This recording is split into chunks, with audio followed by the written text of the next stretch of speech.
Hello, Notcast 145. Today I'm going to be talking about what was one of my very favourite bands, and an album and a band that changed who I was, both when it came out and in the years afterwards. It was released on the 10th of February 1992. It was a monstrous double album. The band, if you haven't already worked out, Manic Street Preachers. The album, Generation Terrorists. This is a long story of how I've grown from loving a band to liking a band to being interested in a band. The Manics have changed a lot over the years, and I've changed a lot, but I haven't changed in the same ways that the band has.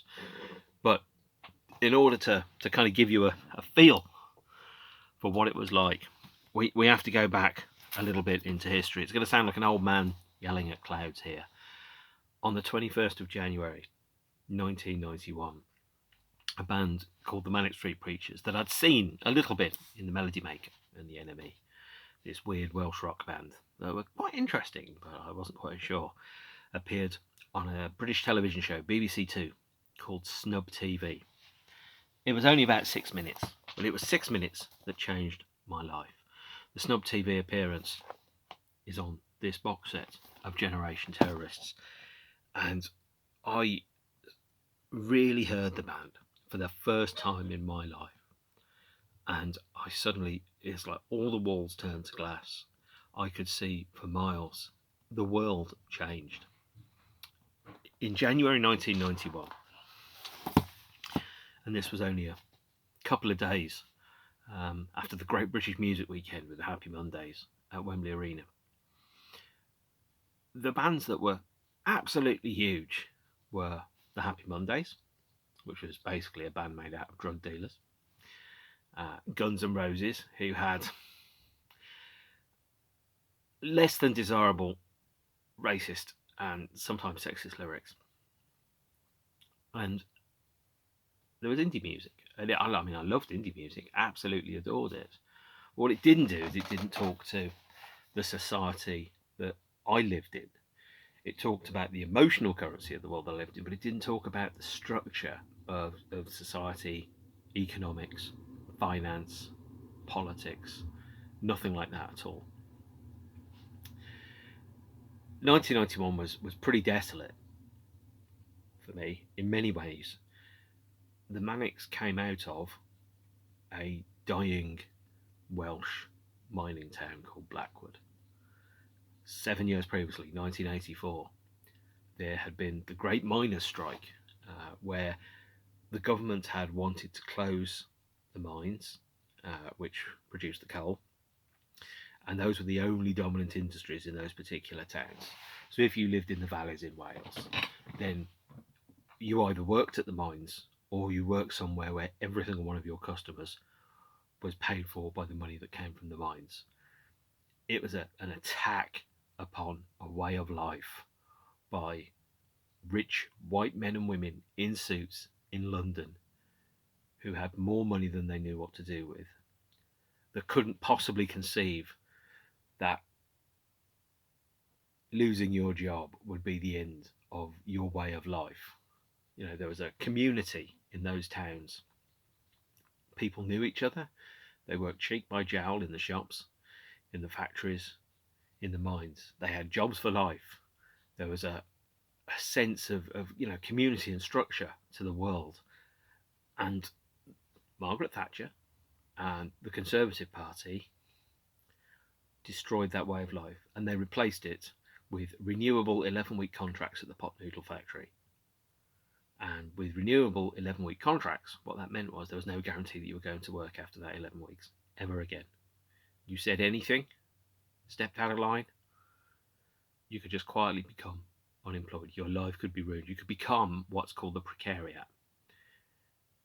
And when I saw the footage of the band on Snub TV, dressed in fake fur and coming out of terraced houses, tightly packed streets, lots of grey, lots of red brick, where inevitably it was cold and it was rainy and the world wasn't recognised on television.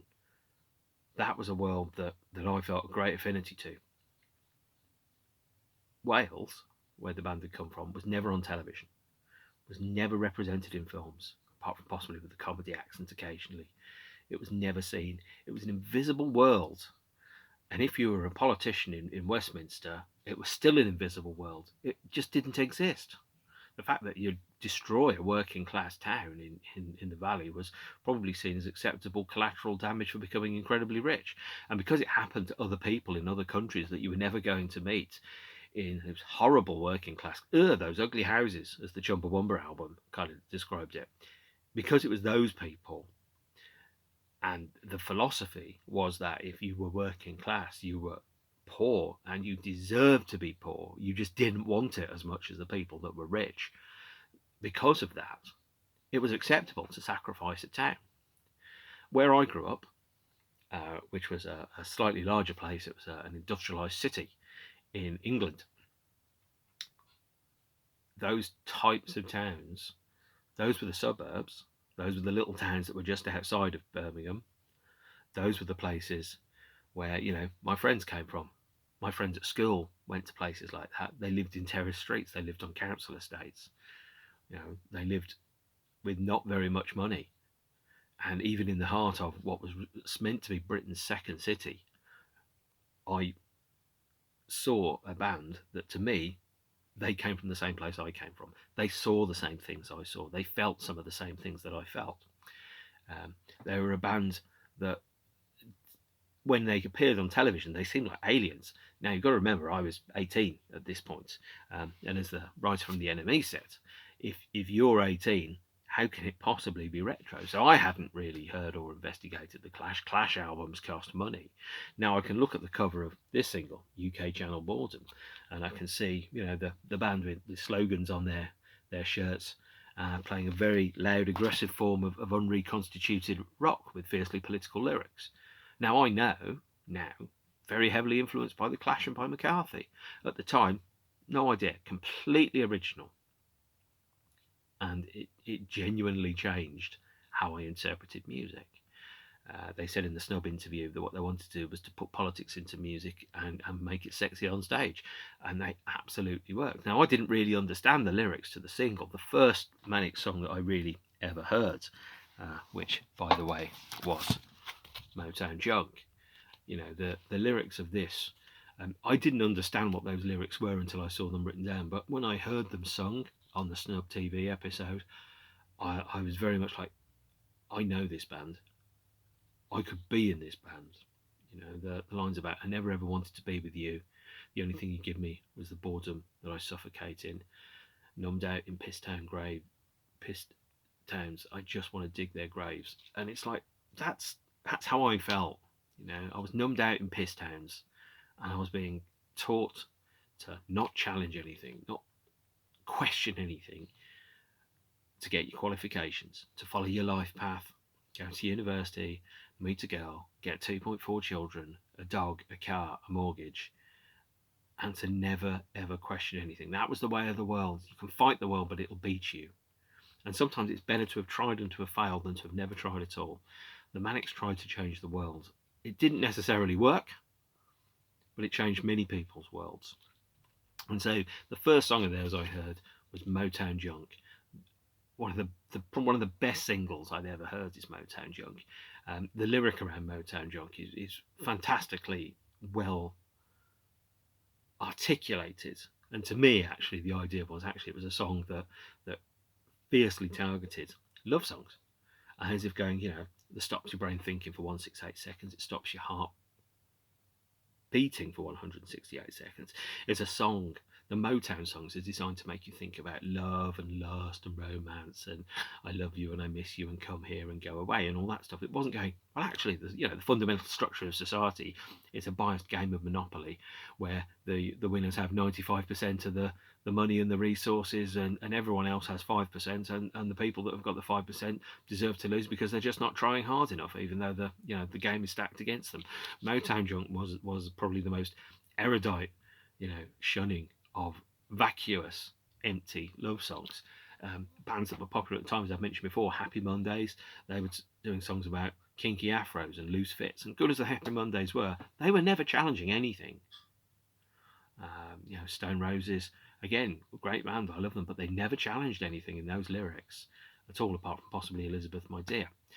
Then you've got some of the Farm wanted you to get on a fucking groovy train. The Manic Street Preachers wanted to take that train, smash it through the gates of Buckingham Palace, overturn the monarchy, and create some kind of socialist paradise. And frankly, I'm all for that, and it's still a huge part of who I am now. The band's political and ethical ethos was fiercely equalist. It's very, very clear. The rock music that had existed aside and next to it at the same time was stupid, anodyne, pompous, adolescent, inarticulate. It was music designed to make you feel temporary relief, like some kind of audio Prozac from the slavery that was, employment in a factory. You think about the bands that the Manics were like a cross between hard rock, metal, and indie at the same time, and they were too much of either to ever sit comfortably on the pages of Kerrang or The Enemy. They were always kind of like a little bit of an outlier around those. They never quite fitted in, and I felt like I never quite fitted in.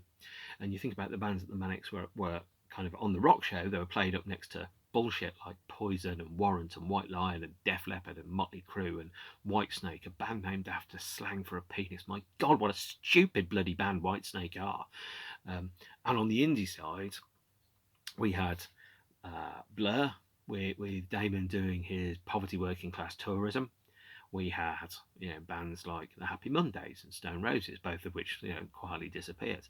Lots of bands that were not particularly good at that point, singing silly love songs, but doing it on independent labels, and therefore feeling that somehow they're socking it to the man when they are actually becoming the man. And you remember the quote from John Lydon when he started Peel. He said, "We are just 3 minutes of entertainment before you go back to your, I think, crushing boredom."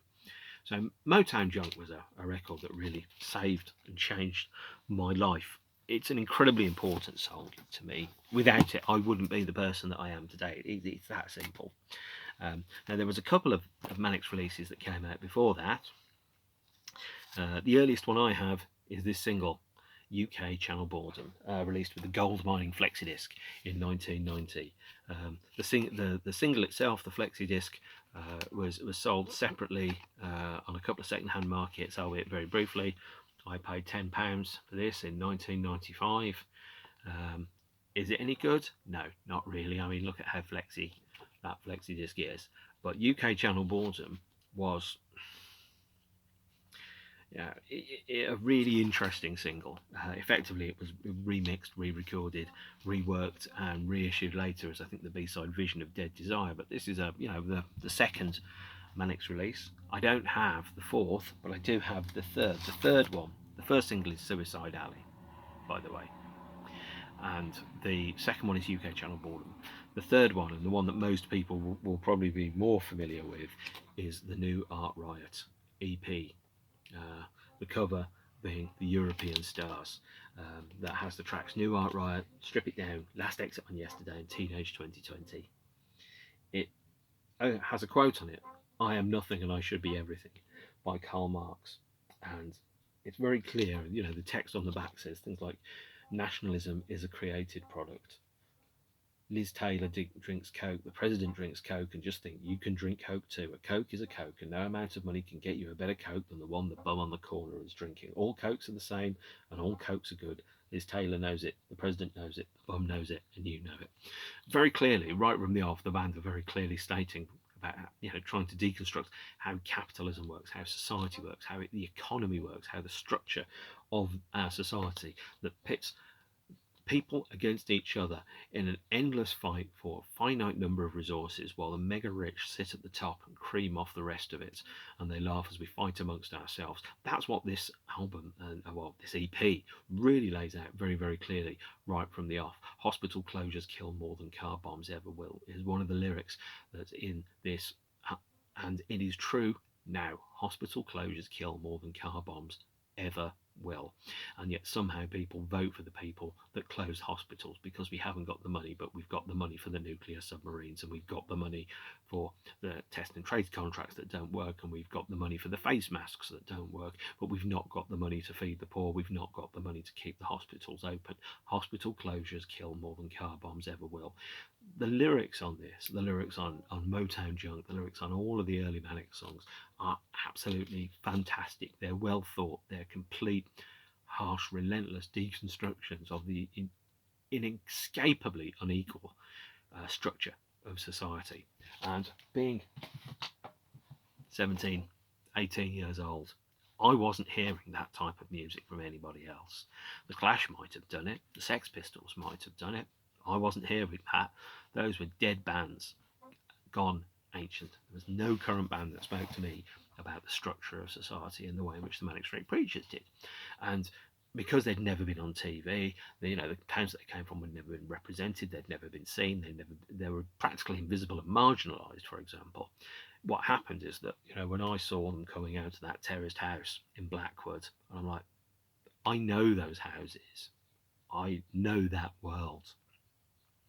I know that feeling. When Richie said that if they were going to do a museum of Blackwood, it was just going to be full of rubble and shit.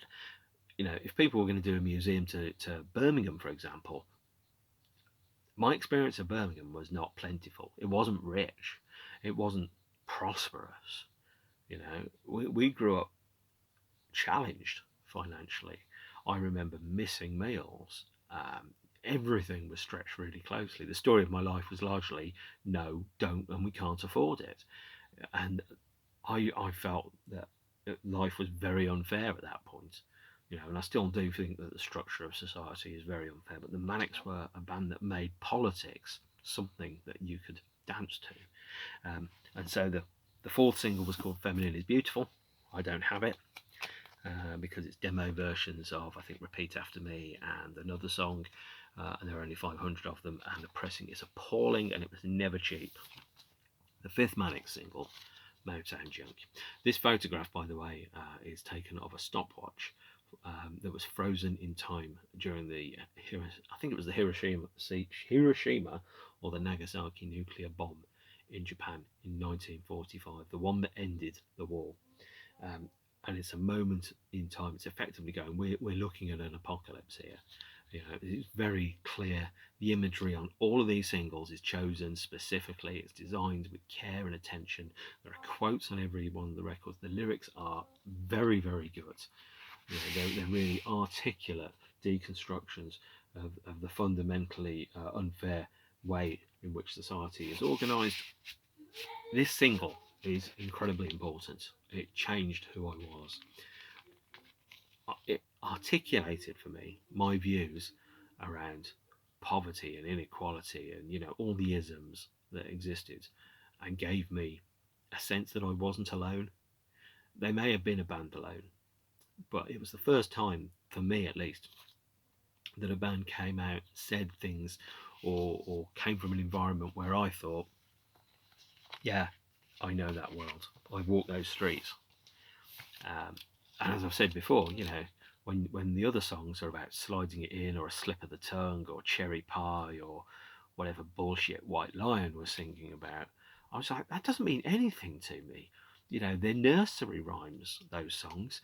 They're written by people that have maybe had sex twice and don't understand anything apart from getting their rocks off. Basically, those bands are fucking stupid, and I wasn't stupid.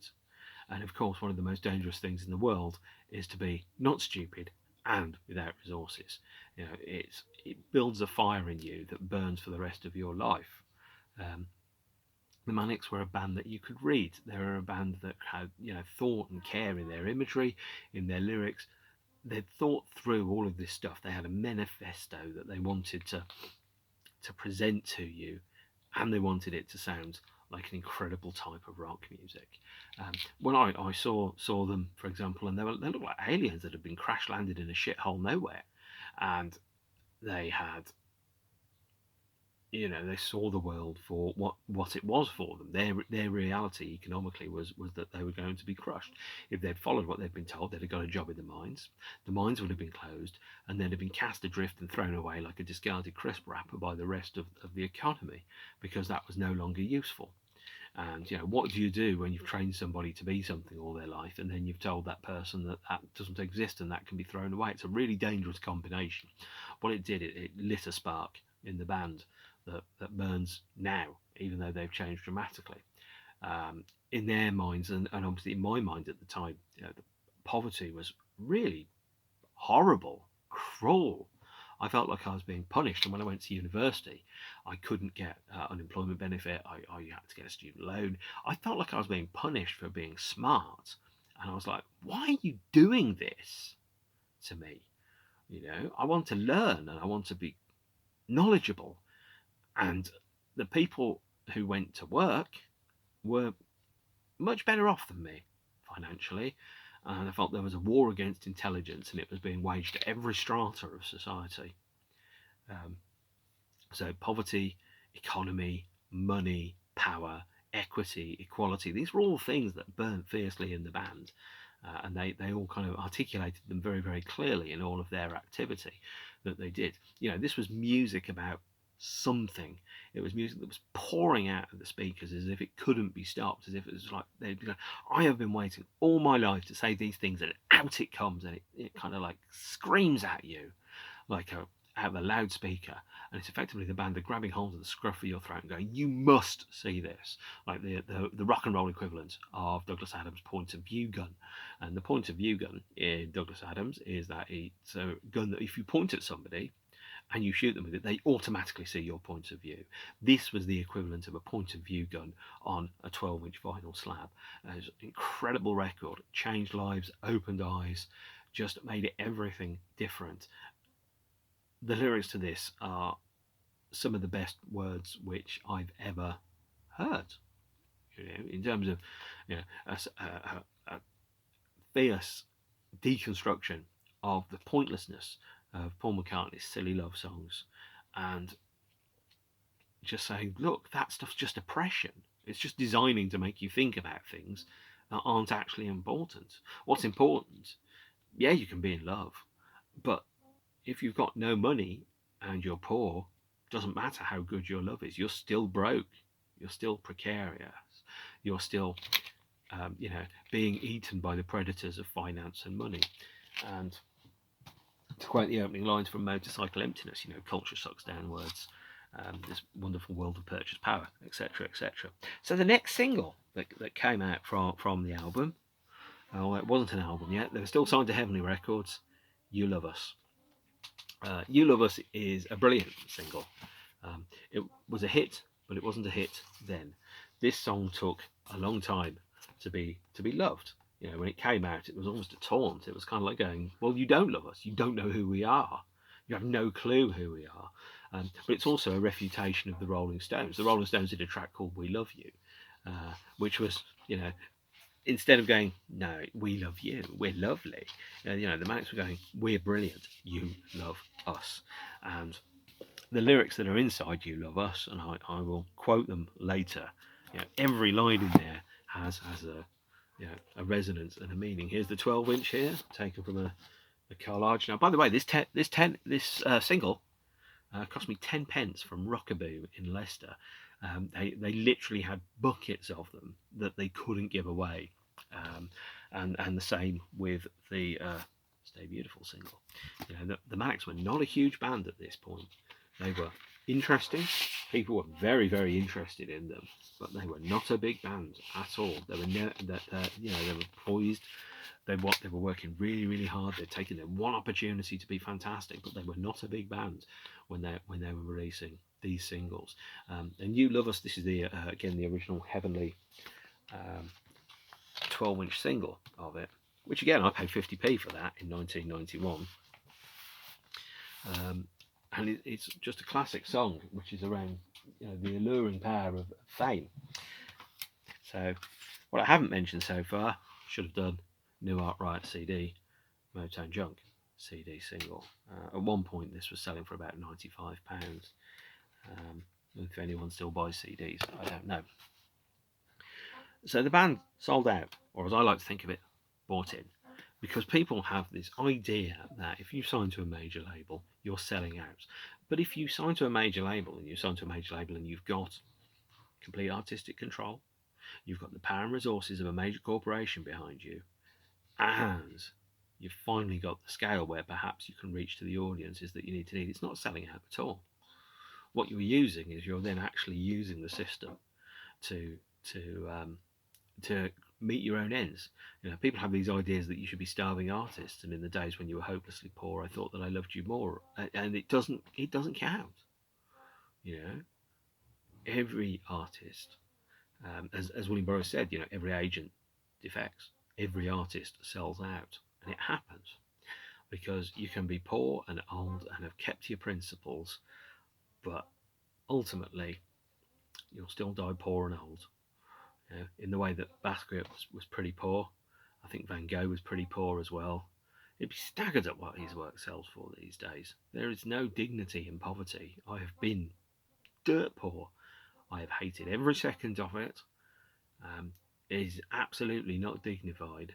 And anybody that thinks that selling out is important is it just needs to miss a few meals or so, because the cliche is that we are 3 meals away from revolution, by the way. So if you miss 3 meals, there is a revolution. You think about the riots that were in London in 2011. That's what happens when a culture or a society is victimized and demonized and attacked and assaulted by the hyper mega rich, who then at the same point call them nothing more than venal criminals, go on Twitter and call them scum and things like that. And yet, no, they're a product of the environment. You brutalized a generation. What do you expect them to do? Do you expect them to sit there meekly, or do you expect them to rise up and bite you? You know, they're going to respond, whether you like it or not. These days, it's mostly sarcastic TikToks, whatever the hell one of those is.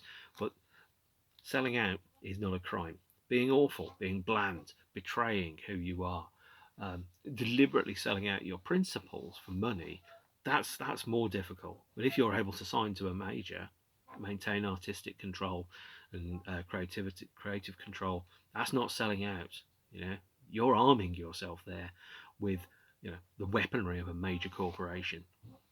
Stay Beautiful was the first single that was released on a major label. I think it was Sony Records at this point.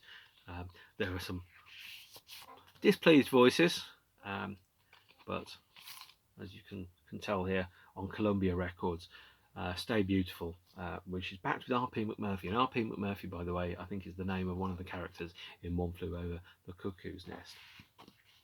Stay Beautiful being your first single on a major label, of course, the chorus has to be, why don't you just fuck off? But again, this was heavily promoted at the time. There was a CD single that's backed with an extra track called Soul Contamination. And this little beauty here is a 12-inch with a limited edition 12-inch poster bag. So let's open this up. This cost me 50 whole p, by the way. 50 whole p in 1991. No idea whether it's worth anything these days. And there's photographs of the collage that Richie had made. I hope that wasn't anything ripping. I didn't like the sound of that. There's a poster of them playing a student ball in 1991.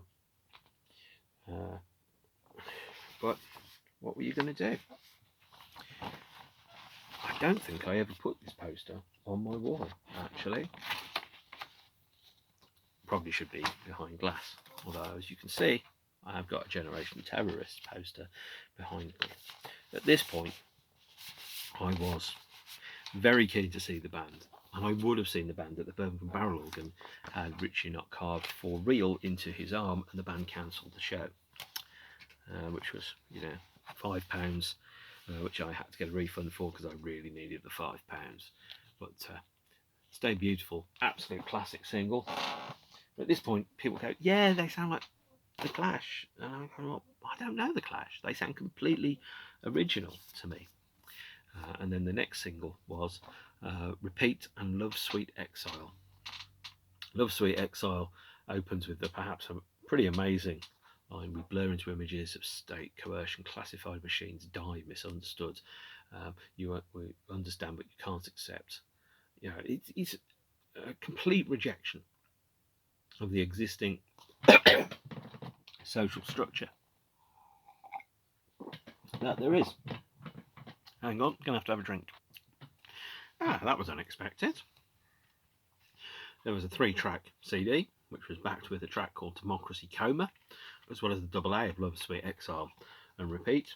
And we should talk about Repeat as well. You imagine your first single on a major label is Why Don't You Look Off. Your second single, Repeat, has the chorus Repeat After Me, Fuck Queen and Country. This is a gatefold 12-inch.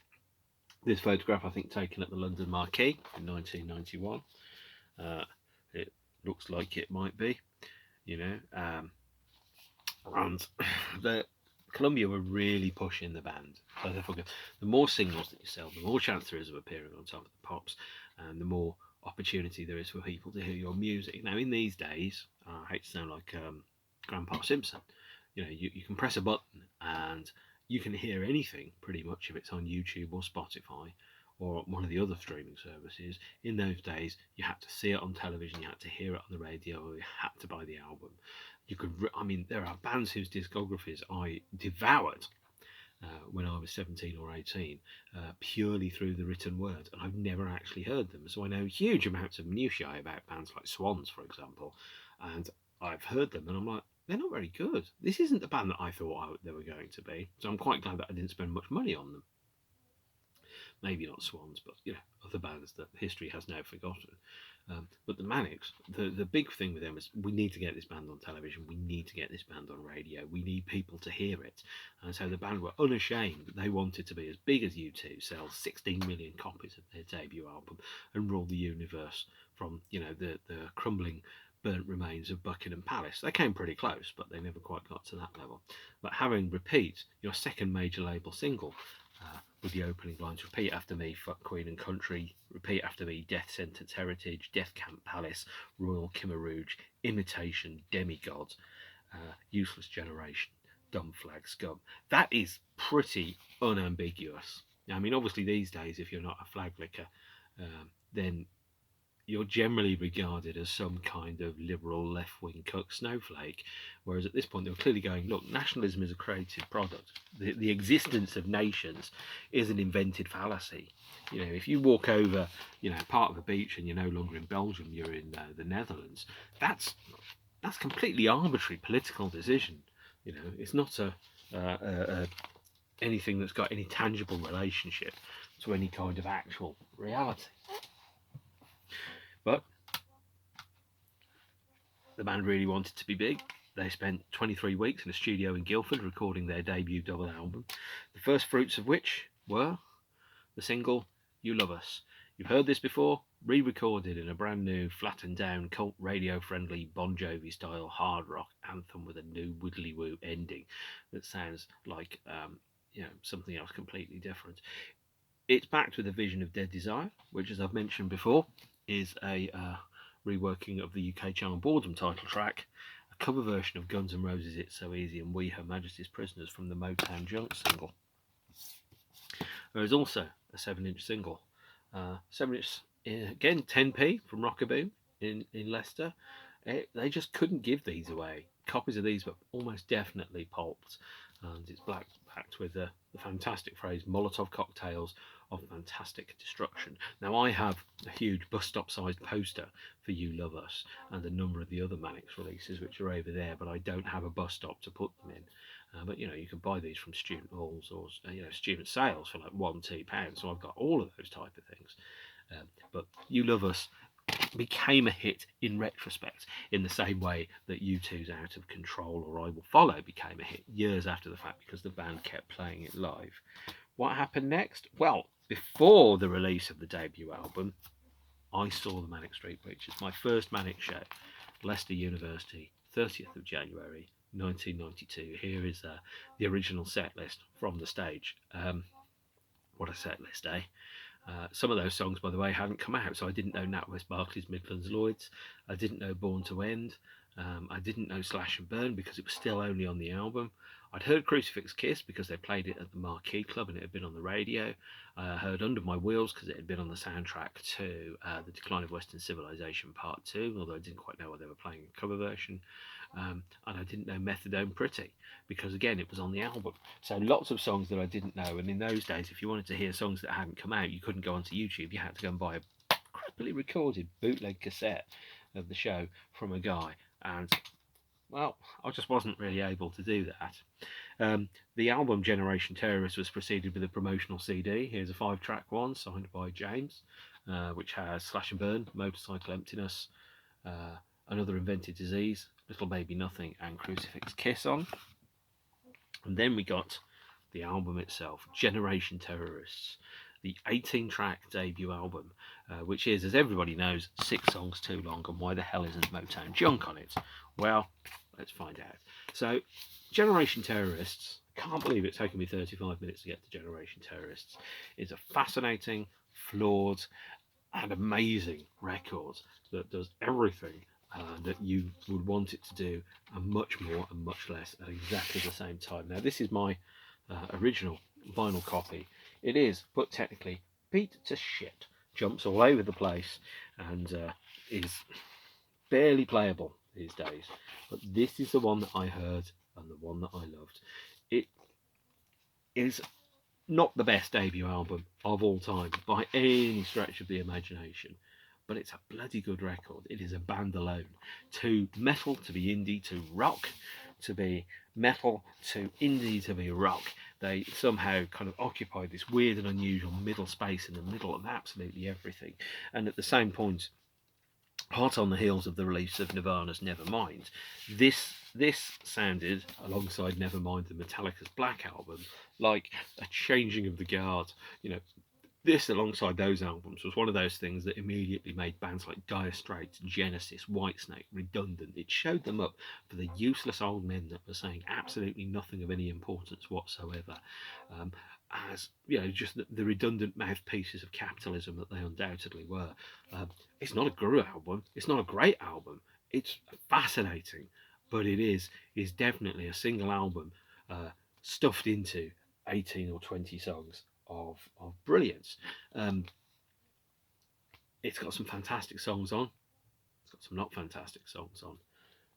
It's got Slash and Burn, NatWest Barclays Midlands Lloyds, Born to End, Motorcycle Emptiness. Now, my bank, by the way, at the time was Lloyds, a bank that really mistreated me. And when I had £3,500 stolen out of my bank account, said it must have been my fault because they didn't want to pay for it. NatWest, Barclays, Midlands, Lloyds, Black Horse, Apocalypse, Death Sanitised Through Credit, fuck you, Lloyds. I agree completely with that. And then there's Motorcycle Emptiness, one of the finest singles ever.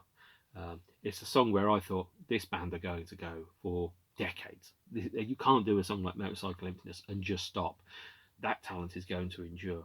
And it's got this fantastic line about,